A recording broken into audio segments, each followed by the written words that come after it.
ஒரு சின்ன தவறு 40 ஆண்டுகால பிரிவுக்கு காரணமானது. என்மேல் தொடாதீர்கள், இது திருநீலகண்டம் மேல் ஆணை. சிற்றின்பத்தால் வந்த வினை. சிவபெருமான் பெயரால் மனைவியிட்ட ஆணையால் பெண் என்ற நினைப்பையே துறக்க சபதம் ஏற்றார் நீலகண்டர். காலம் கடக்கிறது. இருவருக்கும் தலை நரைக்கிறது. ஒரே வீட்டில் வாழ்ந்தும் ஒருவரை ஒருவர் தொடவில்லை. முதுமை வந்தும் அந்த வாக்கு மாறவில்லை. குயவரான நீலகண்டர் ஏழைகளுக்கு ஓடுகளை தானமாக வழங்குகிறார். சிவபெருமான் ஒரு வயதான சிவனடியார் வேடத்தில் வருகிறார். ஒரு மண்கலசத்தை நீலகண்டரிடம் கொடுக்கிறார். நீலகண்டரே, இதை பத்திரமாக வைத்திரும். இது விலை மதிப்பற்றது. அப்படியே ஆகட்டும் ஐயனே. அந்த ஓடு காணாமல் போகிறது. சிவ சிவா, அடியார் கொடுத்த ஓடு காணாமல் போய்விட்டதே.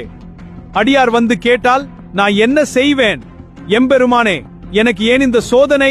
ஐயனே, நீர் கொடுத்த அந்த திருவோட்டை உயிரினும் மேலாக காத்தேன்.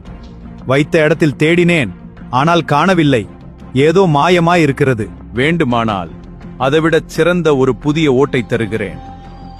அடியேன் மீது சினம் தணிந்து அதனை ஏற்று அருளுங்கள். நீர்தான் என் ஓட்டை கவர்ந்திருக்கிறீர். எனக்கு புதிய ஓடு வேண்டாம். நான் உம்மிடம் கொடுத்த என் அதே பழைய ஓடுதான் வேண்டும்.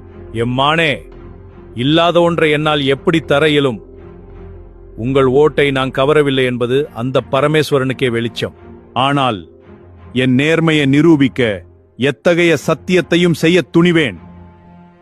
சொல்லுங்கள் ஐயனே, நான் என்ன செய்ய வேண்டும்? அவ்வாறாயின் நேர்மையை நிரூபிக்க மனைவியின் கையை பிடித்து குளத்தில் மூழ்கி சத்தியம் செய்யும். இக்கட்டான சூழல். கையை தொட்டால் வாக்கு மீறப்படும், தொடாவிட்டால் பழி சேரும். இருவரும் ஒரு மூங்கில் கோலை பிடித்துக் கொண்டு தண்ணீரில் மூழ்குகிறார்கள். அவர்கள் வெளியே வரும்போது முதியவர்களாக போனவர்கள் இளைஞர்களாக மாறுகிறார்கள். வானில் சிவபெருமான் காட்சி தருகிறார். வாக்கு தவறாத உன் பக்தியால் காலத்தையே வென்றுவிட்டாய் நீலகண்டா. இனி உன் துணைவியோடு எம் நிழலில் பேரின்பமுற்று வாழ்வாயாக.